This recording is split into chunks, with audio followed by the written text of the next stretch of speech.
살면서 이 사람이다 싶은 순간이 오잖아요. 저에게도 그런 사람이 나타났습니다. 저희는 화려하진 않아도 서로 눈만 봐도 웃음이 나는 그런 사이였어요. 양가 부모님도 저희의 소박하지만 단단한 사랑을 응원해 주셨고, 저희는 가진 돈에 맞춰 서울 근교의 아담한 빌라 전세를 얻어 신혼생활을 시작하기로 했습니다. 신혼집을 꾸밀 가구를 보러 다니고 주말마다 손잡고 동네를 산책하며 저는 세상에서 가장 행복한 예비 신부였습니다. 그 친구 미영이의 연락이 잦아지기 전까지는요. 미영이는 한때 둘도 없는 단짝이었습니다. 대학교 때부터 함께했던 친구로 취업 준비도 함께하고 연애 상담도 서로 해주던 사이였죠. 몇 년 전 결혼할 때만 해도 대출금 걱정에 한숨 쉬던 친구였죠. 그런데 운이 좋게도 미영이가 영끌에서 산 아파트가 말 그대로 떡상을 했어요. 미영이는 결혼 당시 본인이 모은 돈이 2천만 원 정도였는데 부모님이 여유가 있으셔서 결혼할 때 아파트 한 채를 장만해 주셨어요. 그때만 해도 부모님께 죄송하다며 눈물을 흘리던 친구였는데요. 그때부터였을까요? 그 친구의 말투가 조금씩 달라지기 시작한 게. 수진아, 너희 신혼집은 어디라고? 빌라 전세? 시작은 괜찮지. 나는 결혼할 때 산 아파트 2배가 올랐잖아. 처음엔 그저 축하하는 마음이었습니다. 친구가 잘 됐다는데 당연히 기뻤죠. 하지만 시간이 지날수록 미영이의 말에는 은근한 우월감이 묻어나기 시작했어요.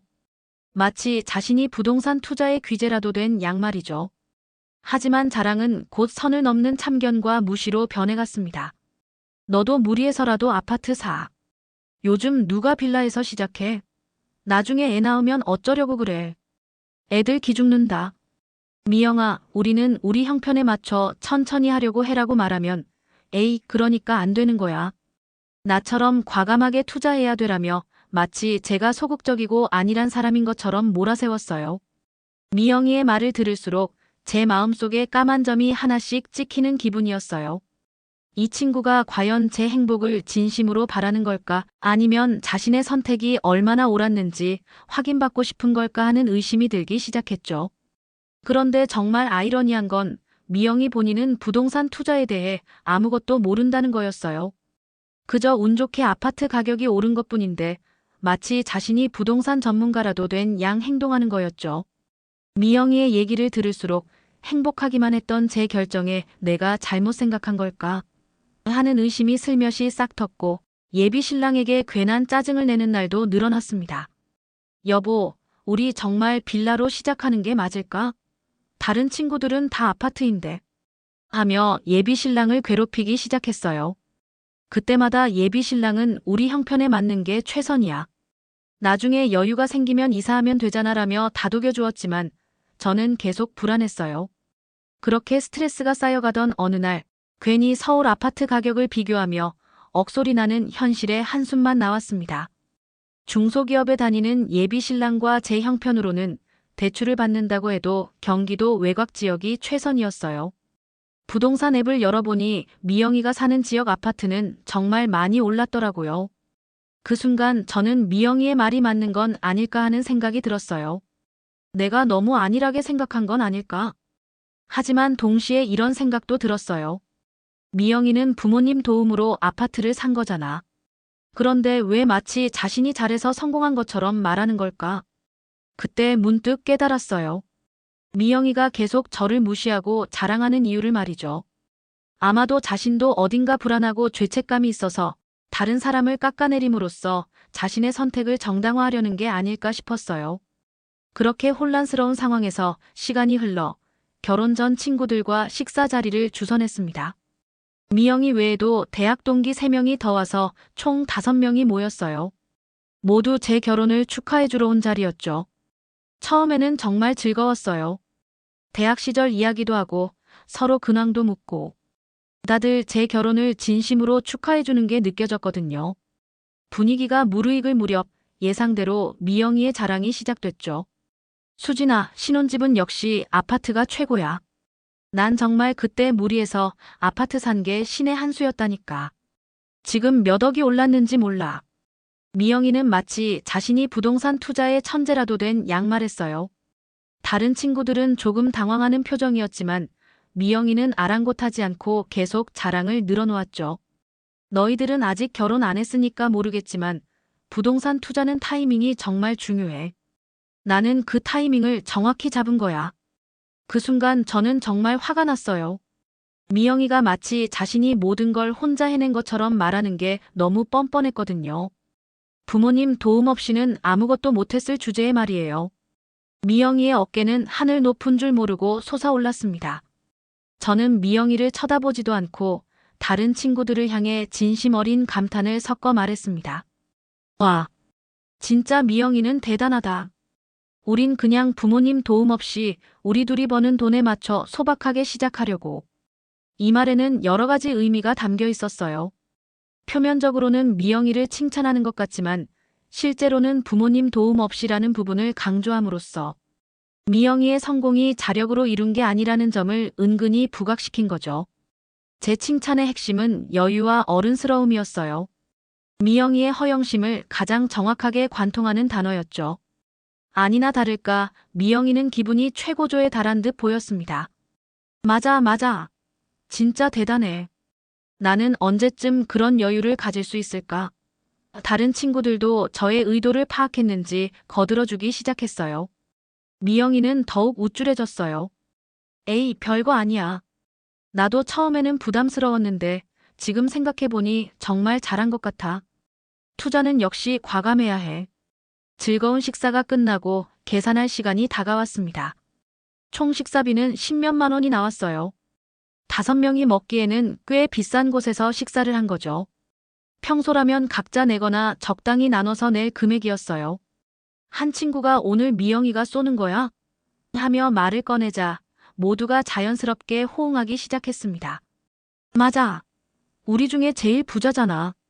진짜 멋지다. 서울의 아파트라니. 난 상상이 안 돼. 사실 이 상황은 제가 예상했던 거였어요. 미영이가 계속 자랑하고 우월감을 드러내는 상황에서 친구들이 이런 반응을 보이는 건 자연스러운 일이었죠. 저는 가만히 있었죠. 친구들도 계속되는 미영이의 자랑에 저와 같은 마음이었나 봐요. 이제 모든 판은 짜였고 미영이가 스스로 걸어 들어올 차례였습니다. 방금 전까지 부동산 투자의 귀재였던 미영이가 여기서 각자 내자고 말할 수는 없었을 거예요. 그건 자신이 방금 전까지 쌓아온 이미지를 완전히 무너뜨리는 셈이니까요. 방금 전까지 여유 있고 성공한 어른이었던 미영이가 여기서 똑같이 돈을 나눠내자고 말할 수는 없었을 겁니다. 그건 스스로 쌓아올린 성을 제 손으로 무너뜨리는 셈이니까요. 저는 그 순간 미영이의 표정을 유심히 관찰했어요. 처음에는 당황하는 기색이 역력했지만 곧 어쩔 수 없다는 듯한 표정으로 바뀌었죠. 자신이 만든 이미지의 포로가 된 거예요. 미영이는 잠시 머뭇거리더니 이내 보란 듯이 카드를 꺼내며 말했습니다. 에이, 무슨 소리야. 오늘은 내가 살게 해. 우리 예비 신부 수진이 축하하는 자리인데 이 정도는 당연히 내가 사야지. 하지만 저는 봤어요. 미영이가 지갑에서 카드를 꺼낼 때 잠시 주춤했다는 걸. 그리고 카드를 꺼내면서도 계속 계산기를 두드리는 모습을 말이에요. 저는 그때 가장 환하게 웃으며 세상에서 가장 순진한 얼굴로 말했어요. 어머, 미영아 진짜? 아니야, 부담스러운데. 그래도 돼. 와, 정말 고마워. 역시 넌 최고야. 진짜 미영이는 다르다. 이런 게 바로 진짜 부자의 여유지. 다른 친구들도 거들어 주었어요. 모두가 미영이의 대인배 같은 모습에 감탄하는 척했지만 속으로는 다들 이제 좀 맛보라는 생각이었을 거예요. 그날 미영이는 십수만 원이 넘는 밥값을 계산하며 애써 미소를 지었지만 저는 보았습니다. 카드를 건네는 그 손이 미세하게 떨리고 있었다는 것을요. 계산을 하고 나서도 미영이는 계속 밝은 표정을 유지하려고 애썼어요. 하지만 저는 미영이가 카드 영수증을 받을 때 금액을 2번이나 확인하는 모습을 놓치지 않았죠. 와, 진짜 고마워 미영아. 나 이런 비싼 곳에서 밥 먹어본 지 오래됐는데. 한 친구가 말하자 미영이는 에이, 이 정도는 아무것도 아니야 라고 답했지만 목소리에 힘이 없었어요. 친구들과 저는 미영이의 통 큰 모습에 환호했습니다. 물론 속마음은 달랐지만요. 헤어지면서 다른 친구들이 정말 고마웠어. 미영아라고 말할 때마다 미영이는 점점 더 억지로 웃고 있는 것 같았어요. 아마도 그때서야 자신이 얼마나 큰 돈을 썼는지 실감했을 거예요. 저는 그날 이후 미영이의 자랑에 더 이상 상처받지 않습니다. 오히려 그 말이 들려올 때마다 속으로 생각하죠. 그래, 더 떠들어봐. 다음에 또 뭘 사게 해줄까? 실제로 그 후로 미영이의 연락은 현저히 줄어들었어요. 아마도 자신이 계속 자랑하면 또 비싼 값을 치러야 할 수도 있다는 걸 깨달았나 보더라고요. 그리고 한 달 후 미영이에게서 예상치 못한 연락이 왔어요. 수진아, 요즘 어때? 나 요즘 가계부 쓰기 시작했어. 생각보다 돈이 많이 나가더라고. 그제서야 미영이도 자신의 실제 경제 상황을 돌아보기 시작한 것 같았어요. 아파트 가격이 올랐다고 해서 실제로 현금이 생기는 건 아니니까요. 이후로 미영이는 예전처럼 허세를 부리지 않게 되었어요. 가끔 만나면 오히려 수진아, 너희가 현실적이고 똑똑한 것 같다며. 예전과는 완전히 다른 모습을 보이더라고요. 때로는 아기에 찬 공격보다 모르는 척하는 은근한 칭찬 한마디가 더 강력한 무기가 될 수 있어요. 상대방의 허영심을 이용해 스스로 무너지게 만드는 것. 그것이야말로 가장 우아하고 통쾌한 승리가 아닐까요?